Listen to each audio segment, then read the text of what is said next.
जे बहुता एका अवंतरू, अहंकाराचा भूतसंचारू, जाहला म्हणून विसरू आत्मबोधाचा. ते वेळी नियमाचे वस्त्र नाठवे, पुढिले अधोगतीची लाज नेणवे, आणि करितात जेन करावे वेदू म्हणे. पाहे पा शरीराचिया गावा, जया लागी आले पांडवा, तो कार्यार्थ आघवा सांडूनिया. इंद्रिया ग्रामींचा राजबिदी, अहम ममतेचिया जल्पवादी, विकारांतरांची मांदी मेळविताती. दुःख शोकांचा घाई, मारिली याची सेची नाही, हे सांगावया कारण काही, जे ग्रासिले माया. म्हणून ते माते चुकले, आईका चतुर्विध मज भजले, जिही आत्महित केले वाढते गा. तो पहिला आर्तू म्हणजे, दुसरा जिज्ञासू बोलिजे, तिच्या अर्थार्थी जाणिजे ज्ञानिया चौथा. या मर्त्य जगात जगणाऱ्या कित्येक माणसांना अहंकाररूपी पिशाचाने अक्षरशः झपाटलेले असते. त्यामुळे होते काय, तर त्यांना आत्म्याच्या साक्षीने हे आयुष्य जगायचे असते याचा पूर्ण विसर पडलेला असतो. मानवी आयुष्य काही आदर्श नियमांनी घालून दिलेल्या मार्गावरून वाटचाल करीत परमेश्वरी चिंतनात रममाण होत व्यस्त करायचे असते. परंतु या नियमरूपी वस्त्रांचे भान या अहंकारी लोकांना राहत नाही. त्यामुळे भविष्यकालीन अधःपाताची शरम त्यांना वाटत नाही. इतकेच काय, तर वेदांनी जे करू नये असे आवर्जून सांगितले त्याचे पालन मात्र हे अज्ञानी अहंकारी लोक बिनधास्तपणे हौसेने करतात. वास्तविक पाहता भगवंताने हा जो मानवी देह मोक्षाच्या दिशेने वाटचाल करण्यासाठी दिला, त्यासाठी हे जीव देहरूपी गावात राहायला आले ते पार विसरून, अपेक्षित कर्तव्यांचा त्याग करून इंद्रियरूपी नगरातल्या रस्त्यावर नग्नपणे उभे राहून मीपणाच्या आरोळ्या ठोकतात. दुःख शोकांचे कितीही प्रापंचिक घाव अंगावर पडले, कितीही दुःखभार सहन करावा लागला, तरी त्याची आठवण या अहंकारी लोकांना अजिबात राहत नाही. हे सारे सांगण्याचे कारण असे की हे दुर्दैवी अहंकारी जीव मायेच्या आणि ममतेच्या मगरमिठीत सापडलेले असतात. त्यामुळे ते मला पूर्णपणे विसरतात, ते मला अंतरतात. परंतु ज्यांनी आत्महित साधण्याचा प्रयत्न केला असे 4 प्रकारचे भक्त असतात. त्यातला पहिला आर्तभक्त केवळ प्रपंचात अडचणींचे डोंगर कोसळतात म्हणून तो माझी भक्ती करतो. दुसरा मला जाणून घेण्याची मनपूर्वक इच्छा धरणारा जिज्ञासू भक्त. तिसरा द्रव्यादी लाभ व्हावा म्हणून माझी भक्ती करणारा. आणि चौथा ज्ञानी भक्त, केवळ ज्ञान मार्गाने मला जाणून घेणारा.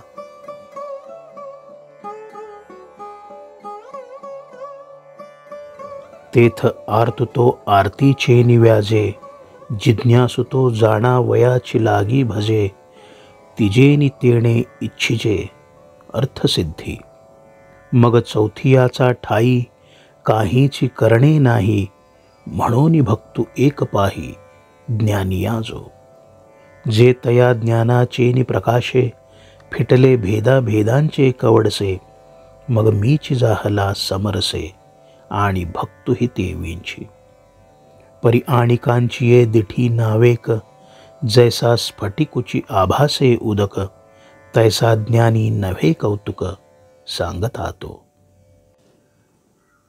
या 4 प्रकारच्या भक्ती प्रकारांमध्ये वैयक्तिक आयुष्यात कोसळलेली दुःखे दूर व्हावीत म्हणून जो माझी तात्कालिक भक्ती करतो तो आर्तभक्त. जो माझे अस्तित्व जाणून घेण्यासाठी माझी भक्ती करतो तो जिज्ञासू भक्त. आणि तिसरा जो असतो त्याला द्रव्यलाभ हवा असतो म्हणून माझी भक्ती करतो. आणि चौथा भक्त जो असतो तो माझा ज्ञानी भक्त असतो. त्याला काहीच करायचे उरलेले नाही. त्याच्या पोटी कुठलाही स्वार्थ उमटलेला नसतो. तो माझा खरा भक्त असतो. याचे कारण असे की त्याला माझ्या निर्गुण निराकार भव्य अस्तित्वाचे यथार्थ ज्ञान झालेले असते. त्याच्या मनात भेदाभेदाचा काळोख कधीच उमटत नाही. तो माझ्याशी एकरूप झालेला असतो.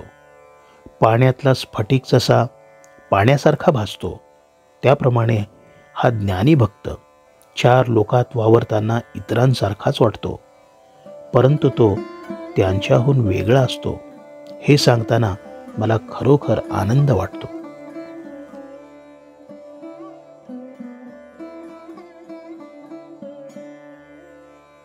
जैसा वारा का गगनी विरे, मग वारे पण वेगळे नुरे, ते विभक्त हे पैज नसरे, जरी ऐक्या आला.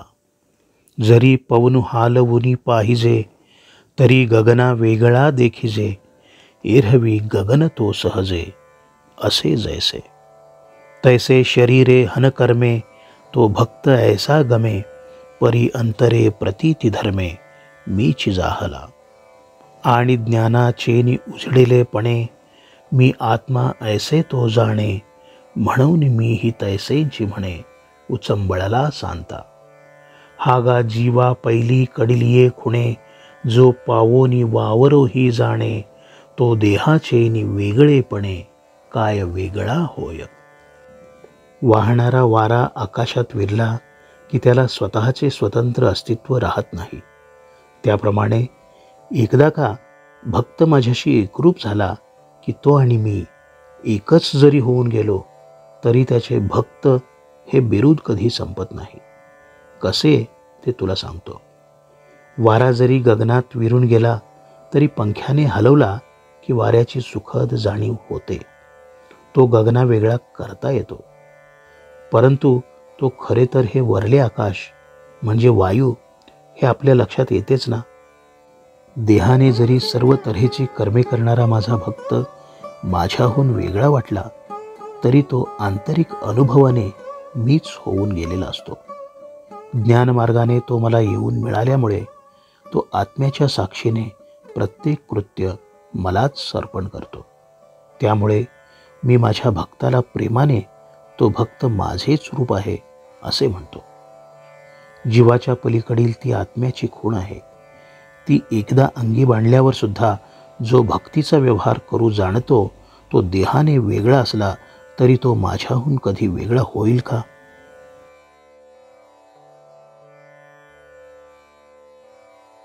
म्हणून आपुला लिया हिताचेनी लोभे, मज आवडे तोही भक्त झोंबे, परी मीच करी वालभे, ऐसा ज्ञानिया एकू. पाहे पा दुभते याचिया आशा, जगची धेनुसी करिता हे फासा, परी दोरे विण कैसा वत्साचा बळी. काजे तनु मनु प्राणे, ते आणिक काहीच नेणे, देखे तया ते म्हणे, हे मायाची की माझी. ते येणे माने अनन्य गती, म्हणून धेनू ही तैसीच प्रीती, या लागी लक्ष्मीपती बोलिले साचे.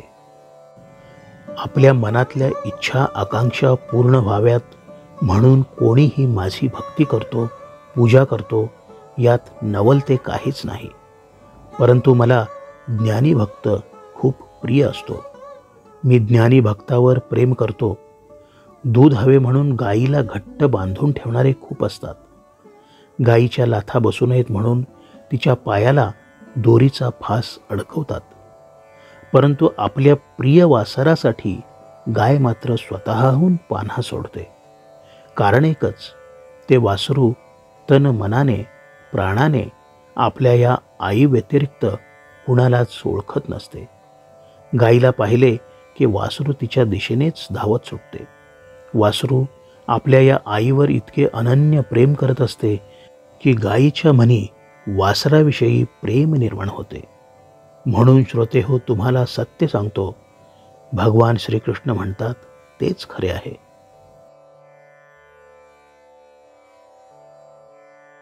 हे असो मग म्हणितले, जे का तुझ सांगितले, तेही भक्त भले पढियंते आम्हा. परी जाणो निया माते जो पाहो विसरला मागवते. जैसे सागरा येऊन सरिते मुरडावे ठेले. तैसी अंतःकरण कुहरी उपजली. जयाची प्रतीती गंगा मज मिनली. तो मी हे काय बोली फार करू. एरहवी ज्ञानिया जो म्हणजे तो चैतन्याचे केवळ माझे. हे न म्हणावे परी काय कीजे न बोलणे बोलो. भगवान श्रीकृष्ण अर्जुनाला म्हणू लागले, पार्था, तुला एवढेच सांगावेसे वाटते की मागे तुला मी जे वर्णन करून सांगितले ते सर्वच भक्त मला प्रिय आहेत. परंतु माझ्या निर्गुण निराकार अस्तित्वाविषयी ज्यांना पूर्णांशाने ज्ञान झाले आहे ते प्रपंच आणि प्रापंचिक संदर्भ पूर्णपणे विसरून जातात. नदी जशी एकदा का समुद्राला जाऊन मिळाली की ती जशी माघारी वळत नाही, तसे ह्या ज्ञानी भक्तांचे होते. ज्या परमभक्तांच्या अंतःकरणाच्या गुहेतून अनुभवरूपी गंगा येऊन मला प्रेमाने धक्के मारू लागते, ते भक्त मीच होऊन जातात. त्यांच्याविषयी मी किती रे बोलू. पार्था, जो ज्ञानी भक्त असतो तो माझे केवळ चैतन्यच असतो. खरे तर हा काही बोलण्याचा विषय नाही, परंतु बोलल्या वाचून राहवत नाही म्हणून मी एवढे बोललो.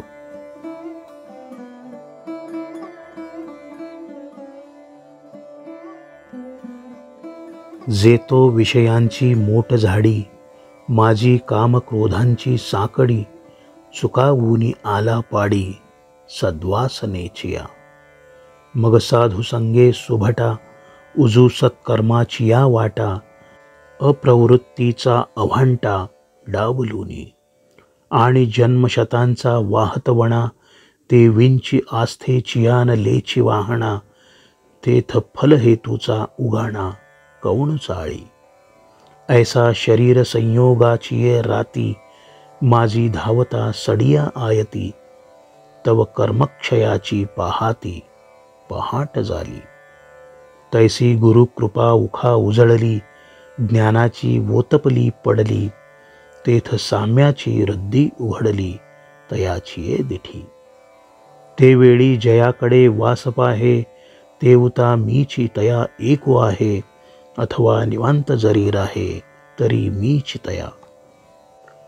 हा जो ज्ञानी भक्त असतो तो विषयवासनांच्या दाट झाडीतून काम क्रोधांची संकटे टाळीत सुखरूपपणे बाहेर पडतो आणि शुद्ध वासनेच्या डोंगर माथ्यावर येऊन पोहोचतो.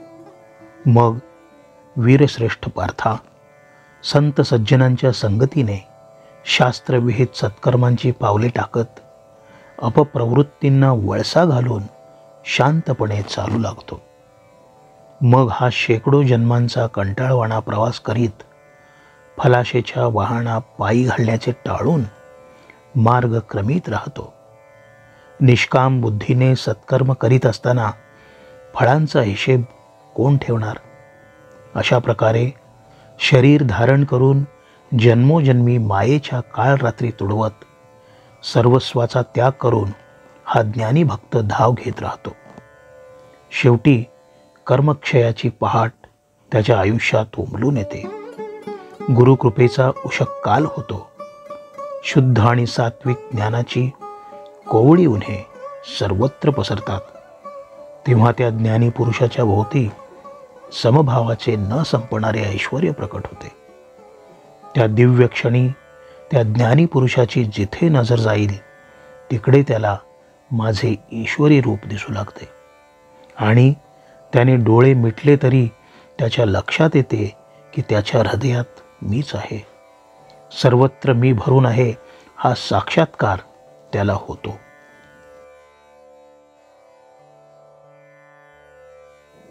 हे असो आणिक काही. तया सर्वत्र मी वाचून नाही. जैसे सबाह्य जळ डोही बुडालिया घटा.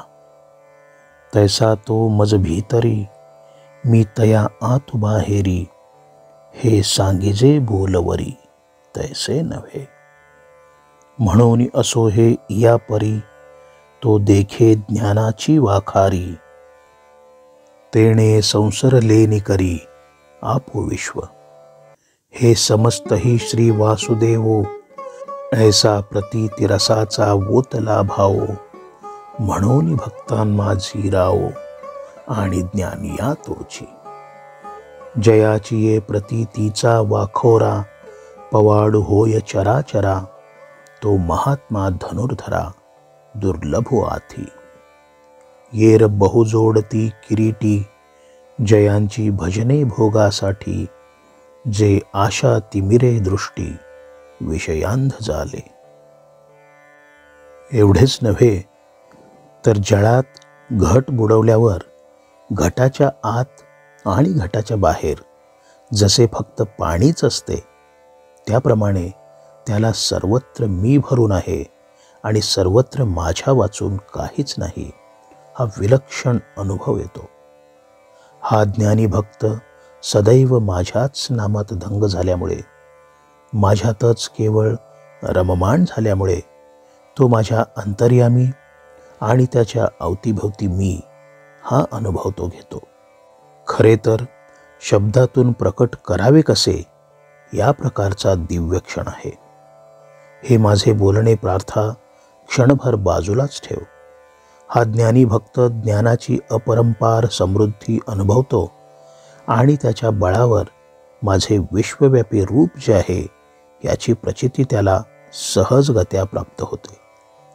हे संपूर्ण विश्व श्री वासुदेव म्हणजे मी आहे, अशा प्रकारचा आत्मानुभवी रसाचा उत्कट भाव तो प्रत्यक्ष चाखतो.